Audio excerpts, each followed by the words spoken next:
chochote ambacho Mungu aliumba duniani aliona kwamba kinapendeza sana, kinapendeza na kuambia kinapendeza. Chochote ambacho alikiumba katika duniani, katika maisha ya dunia, kinapendeza. Hakuna hata kitu kimoja ambacho Mungu alikiumba ambacho hakipendezi, na kuambia kinapendeza, zinapendeza.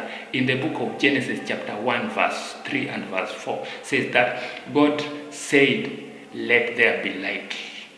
And there was light. And God saw that it was good.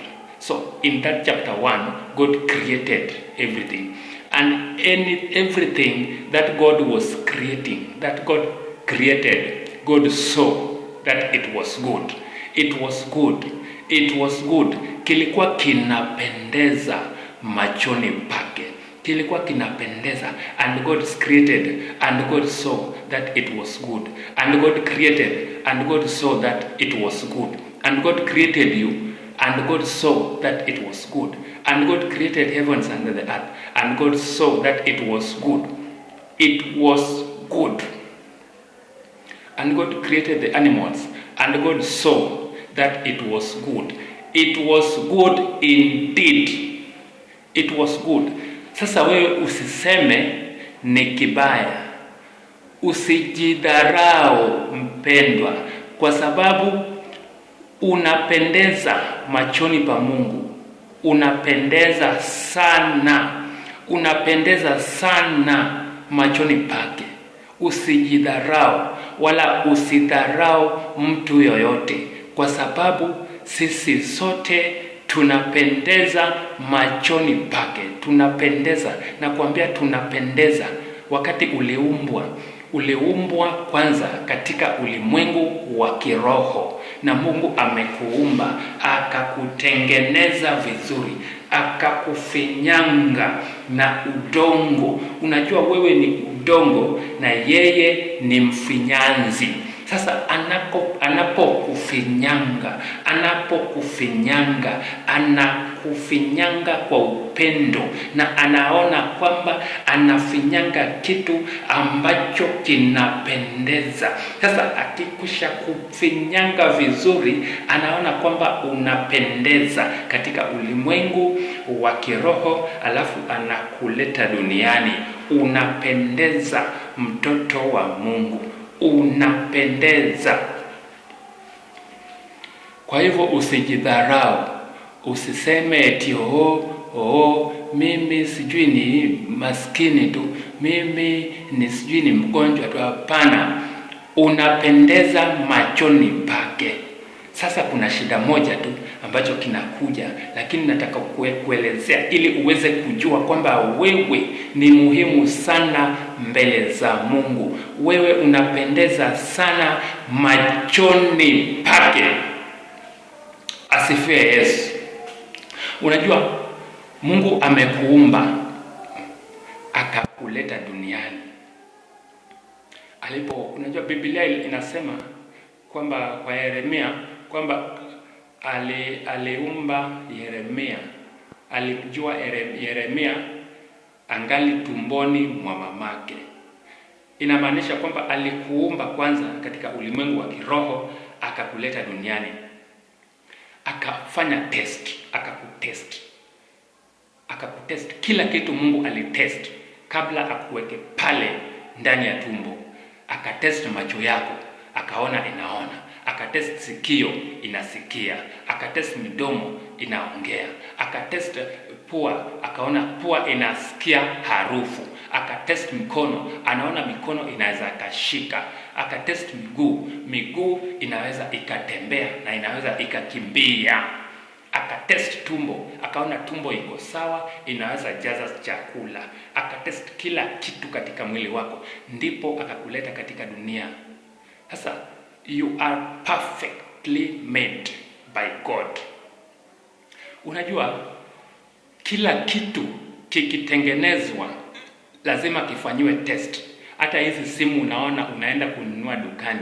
Ukienda kununua simu dukani, alafu uanze kutumia simu, unadhani kwamba wewe ndio mtu wa kwanza kutumia hiyo simu, lakini wacha nikwambie, mwenye alitengeneza hiyo simu, kampuni yenye ilitengeneza hiyo simu, alitest hiyo simu kabla ailete katika hiyo duka.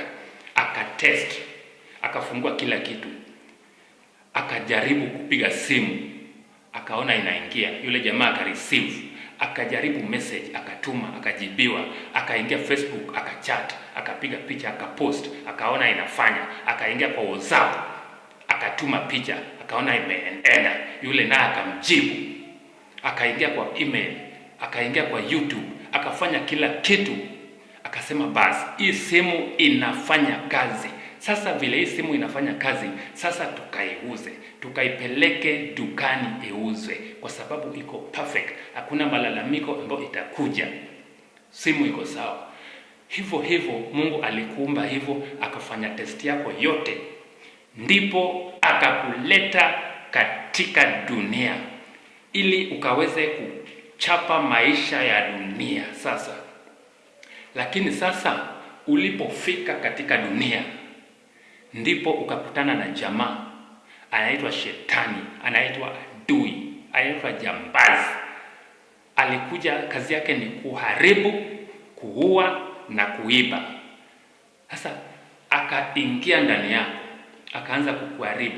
Ndio unaona mambo yamekuharibikia, mambo yameanza kukuharibikia. Unadhani ni Mungu alikuumba hivyo? Hapana. Umeanguka. Mfinyanzi alifanya kazi yake, lakini wewe umeanguka. Kuna jamaa ambaye umekutana naye ameanza kuharibu maisha yako. Shetani mharibifu, kazi yake tunajua ni kazi matatu. Sasa ameanza kuharibu, alafu anakuletea akili ujue kwamba wewe uko hivyo. Ati hao magonjwa ni yako. Magonjwa si yako. Hiyo umaskini sio yako. Hiyo kung'ang'ana sio yako. Hiyo kutopendwa sio yako. Ni yeye amekuletea ili haribu nao akili yako, udhani kwamba wewe ni uko hivyo. Lakini kweli ni kwamba Mungu alikuumba vizuri, akakutest, akaona kwamba maisha yako inafanya kazi. Maisha yako wewe ni mhubiri mkubwa. Maisha yako wewe ni nabii. Maisha yako wewe ni prophet. Maisha yako wewe ni evangelist. Wewe ni mtu mkubwa sana katika dunia. Lakini Shetani akaona hivyo, akakurudisha chini, akakufanya mtu ambaye hajielewi. Lakini hakujaribika jambo, kwa sababu asubuhi hii ya leo kuna habari njema. Habari njema ni kwamba usihangaike wala usifadhaike, kwa sababu mfinyanzi yuko hata kama umeharibiwa na adui wako, bado kuna majibu, kwa sababu kuna mfinyanzi.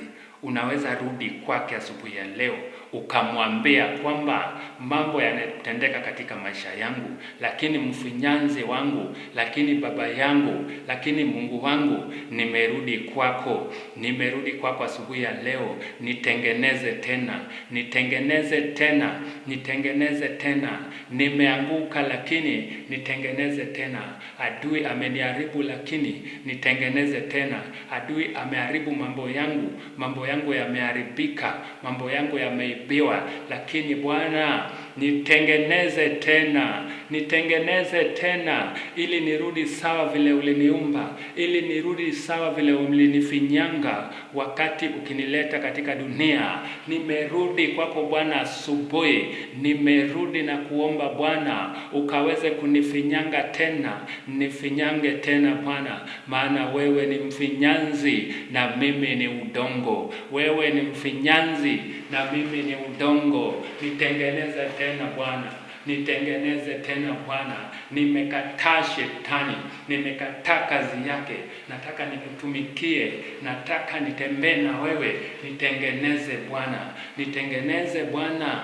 Nguvu ambazo umeweka ndani yangu zisababishe zikaweze kufanya kazi, ili niweze kumshinda adui Shetani. Habari ni njema asubuhi. Hata kama Shetani alikuharibu, amekuletea magonjwa katika maisha yako, amekuletea mambo mabaya katika maisha yako, amekurudisha nyuma mahali ulitoka, habari ni njema asubuhi. Muite Bwana tu siku ya leo, awe tumaini la maisha yako, awe tegemeo la maisha yako, awe kimbilio la maisha yako. Atakutenda mema, atakupeleka mbali, atakutoa katika mikono ya adui ambao amekushikilia. Hataki kukuacha, anataka akuue, anataka akuharibu, anataka kuangamize.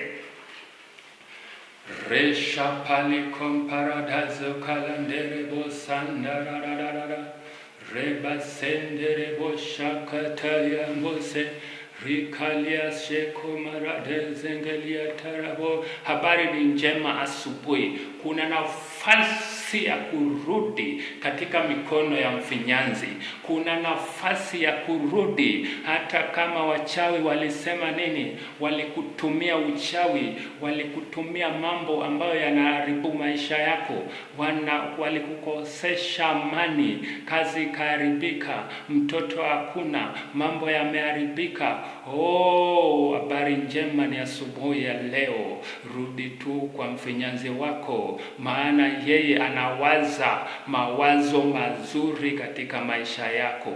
Anakuwazia mema, anakuwazia mambo mazuri, anakuwazia kusonga mbele, sio kurudi nyuma. Anakuwazia kupata vitu vizuri na kuwa mtu mkubwa vile alikuumba ukiwa mtu mkubwa, kwa sababu chochote ambacho alikiumba kilikuwa ni kizuri, kilikuwa kinapendeza.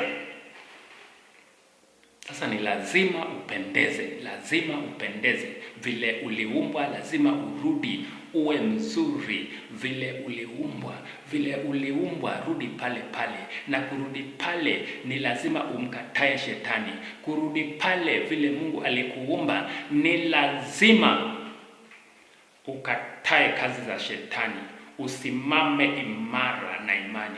Usimame imara, useme mimi nataka kutembea na Mungu, nataka nimtegemee Mungu, nataka tegemeo langu pekee yake iwe ni Mungu, ninataka nimwombe Mungu, mambo yangu yote nataka nimwekee Mungu, nimwachie Mungu anifinyange jinsi apendavyo, anifinyange. Shenkaribo zalkayande unifinyange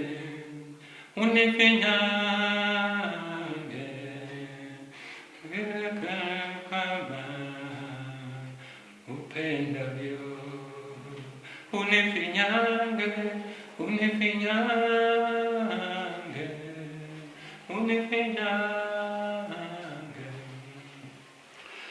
ili niwe kama upendavyo.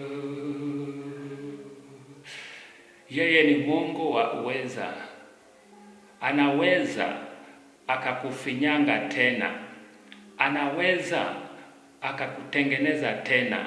Haijalishi kurudi kwako nyuma ama kuharibika kwako imefika kiwango gani, anaweza katika maisha yako kukutengeneza tena ili urudi kiumbe kipya vile ulipendeza wakati ule ambapo alikuumba. Na sahihi ukiamua kurudi kwake kwa moyo wako wote, maana amesema katika Jeremia 29 verse 13 kwamba those who seek, if you seek me with all your heart you will find me. You have to seek me with all your heart.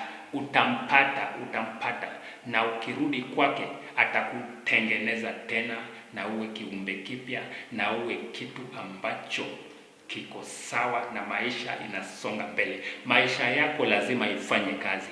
Maisha yako haiwezi ikakwama wakati Mungu alikuumba akaona kwamba unapendeza.